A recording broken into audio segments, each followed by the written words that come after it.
Kita akan membahas tentang tujuan dan kegunaan hukum Taurat. Yang pertama adalah menyadarkan dan menahan dari dosa. Mari kita mempelajari lebih dalam mengapa Tuhan memberikan hukum Taurat. Saya akan menjelaskan dengan pasal 3 ayat 19. Kalau demikian, apakah maksudnya hukum Taurat? Ia ditambahkan oleh karena pelanggaran-pelanggaran. Abraham menerima janji itu, dan selama 430 tahun banyak orang yang dilahirkan dari keturunannya. Lalu bagaimana hidup keturunan Abraham itu? Bukan hanya keturunan Abraham, tapi segala bangsa di dunia hidup dengan melanggar firman Allah dan kehendaknya. Mereka hidup dalam kejahatan. Karena itulah Tuhan memberikan hukum Taurat dengan dua tujuan. Tuhan memberikan hukum Taurat dengan jelas saat manusia hidup dengan melakukan dosa. Jika manusia yang berdosa menerima hukum Taurat, itu akan menahan mereka dari dosa. Saya akan memberikan sebuah contoh.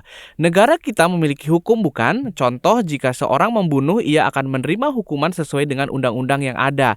Tapi apakah tidak ada orang yang melanggar hukum itu? Tentu masih ada orang yang melakukan pembunuhan. Namun apakah pengaruh positif dari keberadaan hukum? Orang tidak bisa membunuh seenaknya.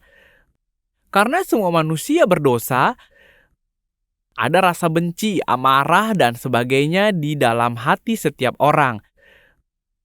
Itulah sebabnya tanpa mekanisme atau hukum untuk mendisiplinkan dan menekan ini secara hukum, dunia akan menjadi biadab dan manusia itu akan melakukan pembunuhan semaunya. Tapi dengan adanya hukum, kejahatan itu bisa ditekan. Oleh karena itu, bukan hanya hukum Taurat, tetapi semua hukum yang ada di dunia menjalankan peran ini. Satu lagi, jika terus ada hukum, bukankah kita akan terus berusaha untuk menaatinya? Tapi sebenarnya berbeda dengan hukum dunia, hukum Taurat juga mengatur hati. Contohnya, mari kita lihat 10 perintah Allah. Walaupun 10 perintah Allah terlihat hanya mengatur tindakan, namun perintah Allah yang ke-10 berkata, jangan mengingini milik sesamamu. Hukum-hukum negara yang kita ketahui seperti hukum konstitusi, pidana atau undang-undang hanya mengatur tingkah laku kita. Dalam istilah hukum, hal ini mengatur tindakan dan kelalaian. Tindakan yang buruk seperti pembunuhan atau kelalaian seperti menelantarkan anak, hal itu dilarang oleh hukum. Kedua hal ini adalah tindakan yang buruk dan dilarang oleh hukum. Hukum di dunia mengatur tindakan kita, namun hukum Taurat atau hukum yang ada dalam Alkitab juga mengatur hati kita. Jangan mengingini milik sesamamu. Rasa ingin hanya ada di dalam hati, bukan kita berusaha menaati. Hukum Taurat dan di dalamnya banyak terdapat perintah untuk mengasihi Tuhan. Bukankah kasih itu sebuah perasaan? Jadi jika harus mengasihi Tuhan secara aktif dan melawan hawa nafsu, ini membuat kita menyadari bahwa kita adalah manusia yang tidak bisa terhindar dari dosa. Apa yang menyadarkan kita akan dosa yang ada di dalam hati atau mencegah kita untuk berbuat dosa? Hukum Taurat. Jadi jika dilihat dengan pelanggaran kita, Tuhan memberikan sebagian tambahan untuk membantu kita menyadari dosa apa yang ada di dalam kita, ke dalam tangan seorang pengantara. Pengantara di sini adalah Musa. Keturunan yang dimaksud oleh janji itu, ini dibicarakan tentang Yesus, yaitu keturunan yang dijanjikan kepada Abraham tadi. Ini terbatas sampai datang keturunan yang dimaksud oleh janji itu. Jadi ada 2 poin, yaitu hukum Taurat ada untuk sementara waktu, untuk menekan dan menyadarkan akan dosa, serta menyadarkan bahwa manusia memerlukan Kristus. Kemudian kita akan membahas tentang tujuan kedua. Hukum Taurat bisa dilihat sebagai batasan. Ayat 20 adalah ayat yang cukup sulit dan berbunyi, seorang pengantara bukan hanya mewakili satu orang saja, sedangkan Allah adalah satu. Seperti di ayat 19, perantara di sini adalah Musa. Malaikat mencurahi kita dengan perantara Musa. Tetapi apakah maksud dari perkataan Allah adalah satu di sini? Tentang pengantara, yaitu Musa, dikatakan seorang pengantara bukan hanya mewakili satu orang saja. Ini cukup sulit dimengerti dari bahasa asli. Namun secara sederhana, pengantara berarti kita tidak bisa menerima secara langsung. Allah memberikan hukum Taurat kepada kita melalui malaikat yang menyampaikannya kepada Musa. Tuhan memberikan melalui berbagai perantara. Tentang janji yang Tuhan berikan kepada Abraham, diberikannya secara langsung. Mungkin kita bisa menyebutkan pewahyuan langsung. Paulus menyampaikan hal ini. Janji yang Allah berikan kepada Abraham melalui Yesus Kristus diberikan. 430 tahun sebelum hukum Taurat ada. Bukan hanya muncul terlebih dahulu, tapi juga diberikan secara langsung. Tetapi hukum Musa yang dianggap paling penting oleh para nabi-nabi palsu, itu diberikan melalui beberapa pengantara. Tuhan adalah satu. Mana mungkin janji yang Ia berikan secara langsung tidak lebih daripada hukum Taurat yang diberikan melalui berbagai pengantara. Apa hukum Taurat bisa membatalkan janji Tuhan itu? Tentu tidak. Inilah yang Paulus maksud dengan batas hukum Taurat. Sekarang saya akan menjelaskan tentang hubungan antara hukum Taurat dengan janji. Kalau demikian, bertentangankah hukum Taurat dengan janji-janji Allah? Sekali-sekali tidak, sebab andai kata hukum Taurat diberikan sebagai suatu yang dapat menghidupkan, maka memang kebenaran berasal dari hukum Taurat. Jika Tuhan membuat hukum Taurat dengan tujuan untuk menyelamatkan orang yang menaatinya, pasti kebenaran akan berasal dari hukum Taurat. Tetapi kitab suci maksudnya adalah perjanjian lama telah mengurung segala sesuatu di bawah kekuasaan dosa. Jadi hukum Taurat yang tertulis dalam perjanjian lama menyadarkan manusia tentang dosa-dosa yang telah dilakukannya dan menyadari hati orang yang membacanya bahwa mereka adalah manusia yang berdosa, supaya oleh karena iman dalam Yesus Kristus, janji itu diberikan kepada mereka yang percaya. Apa maksud dari pernyataan ini? Tujuan diberikannya hukum Taurat adalah untuk menyadarkan bahwa kita adalah manusia yang berdosa dan membutuhkan pengantara. Saya akan menjelaskan mekanismenya dengan cukup panjang. Saya akan memberikan satu contoh. Dalam perjanjian lama ada banyak hukum tentang persembahan, seperti korban bakaran, korban penebus salah, dan lain sebagainya. Setiap persembahan memiliki fungsi masing-masing. Contohnya, jika saya berbuat sebuah dosa yang besar, apa yang harus saya lakukan? Saya harus membawa seekor domba dan meletakkan tangan ke atas kepalanya untuk memindahkan beban dosa yang telah saya perbuat. Demikian saya harus menyembelihnya. Menyembelih hewan bukanlah pekerjaan yang menyenangkan. Bagaimana suasana di tempat persembahan itu? Terdengar suara domba yang mengembik kesakitan. Sungguh tidak menyenangkan. Saya harus pergi ke sana dan menyembelih domba itu karena dosa yang saya perbuat pasti akan timbul pemikiran seperti itu. Aku tidak boleh berdosa lagi agar aku tidak perlu melihat hal yang menyedihkan lagi. Tapi kemudian apa yang terjadi? Apa saya tidak akan berbuat dosa lagi? Tidak demikian. Pasti ada saatnya saya mempersembahkan domba lagi. Saat itu mungkin saya akan bertekad, aku tidak boleh berdosa lagi. Tapi apakah masalah dosa itu bisa selesai? Tentu ke depannya saya harus menyembelih domba lagi, dan hal ini terus berulang sehingga manusia memikirkan hal yang tidak mungkin terpikirkan tanpa adanya sistem persembahan atau hukum Taurat. Aku tidak ingin lagi menyembelih domba sebagai korban penebusan dosa. Seandainya ada yang bisa menyelesaikan masalah dosa ini sekali untuk selamanya, Allah memberikan hukum Taurat agar kita berpikir seperti ini. Karena itu Alkitab mengatakan supaya apa? Supaya oleh karena iman dalam Yesus Kristus, janji itu diberikan kepada mereka yang percaya. Artinya hukum Taurat diberikan agar kita ditebus oleh Kristus melalui iman. Inilah kegunaan hukum Taurat yang terpenting. Kita akan membahas tujuan sejati hukum Taurat dengan lebih dalam lagi. Sebelum iman itu datang, kita berada di bawah pengawalan hukum Taurat dan dikurung sampai iman itu telah dinyatakan. Apa artinya? Kita disadarkan akan dosa masing-masing melalui hukum Taurat. Sepertinya kita masih belum dimerdekakan, masih terkurung dan mengharapkan iman. Orang asing tidak memiliki hukum Taurat, namun mereka memiliki hukum masing-masing. Kita pun memiliki hukum di negara kita. Seperti itulah jika oleh dorongan diri sendiri melakukan apa yang dituntut hukum Taurat, mereka menjadi hukum Taurat bagi diri mereka sendiri. Artinya, walau kita tidak mengenal hukum Musa, kita mengenal larangan untuk membunuh dan melakukan kejahatan lain, bukan?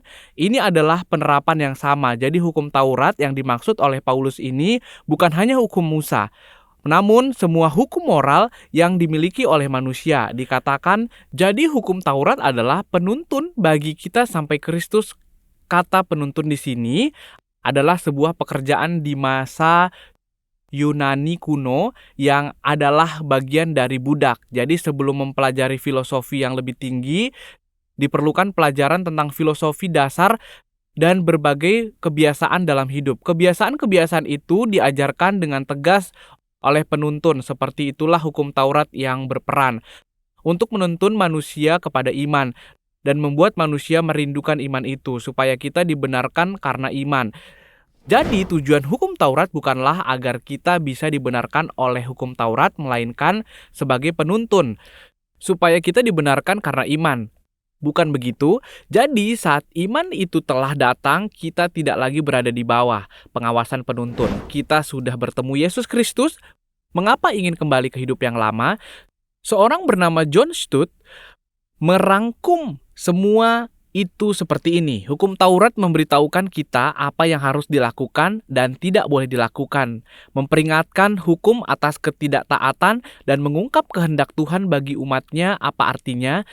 Peran hukum Taurat bukanlah memberi kita keselamatan, melainkan menyadarkan tentang apa yang tidak benar bagi kita dan bahwa kita memiliki banyak kesalahan.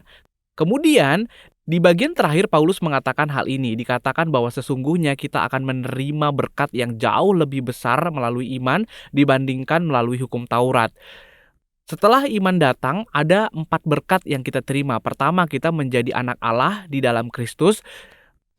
Sebab kamu semua adalah anak-anak Allah karena iman di dalam Yesus Kristus.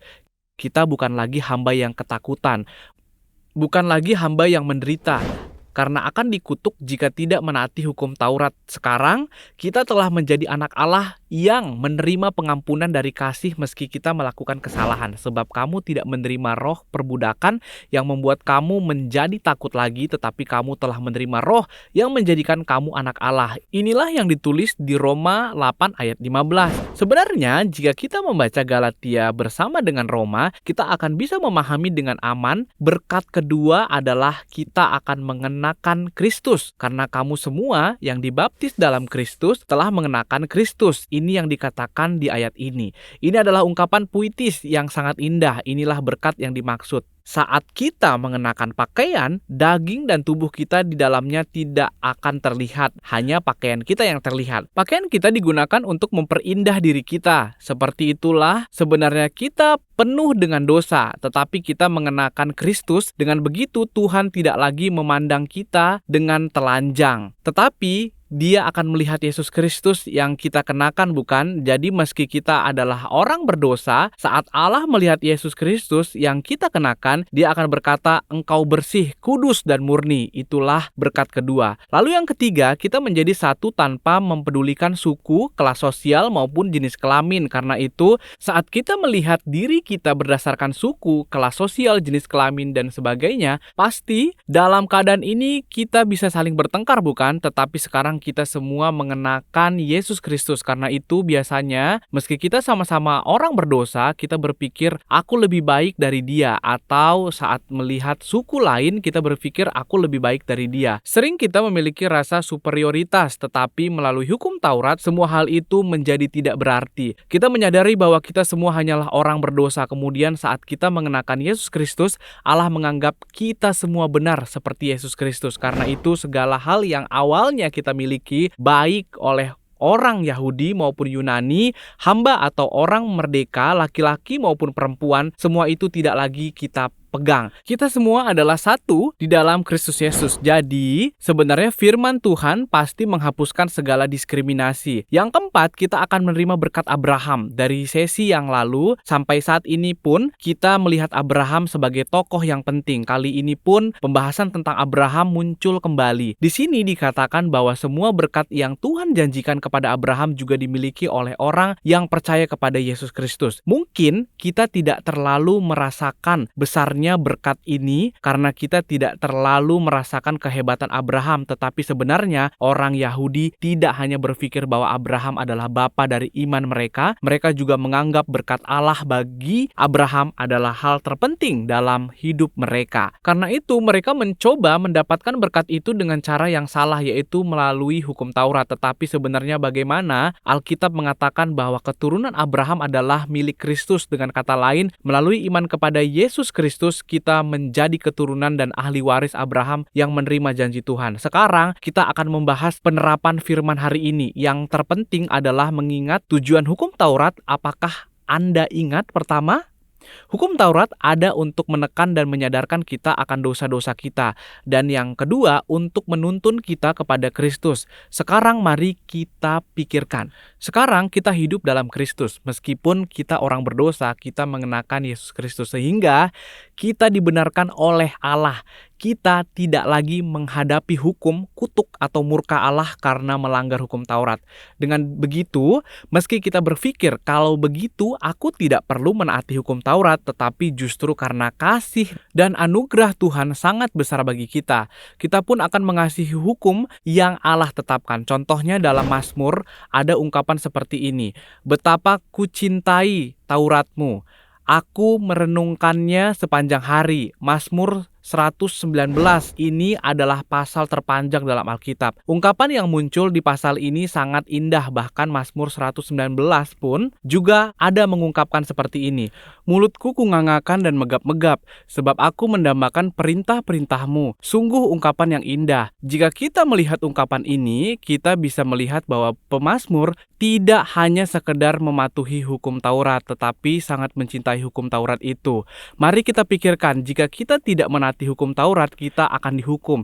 Jika kita menaati hukum Taurat, kita akan diberkati. Orang yang berpikir seperti itu tidak menaati hukum Taurat dengan sukacita, tetapi dengan terpaksa. Mari kita lihat peraturan lalu lintas. Ada orang yang selalu menaati peraturan lalu lintas, dan ada orang yang biasa melanggarnya meskipun sebenarnya tidak boleh. Tetapi tidak ada orang yang mematuhi peraturan lalu lintas karena peraturan itu menyenangkan.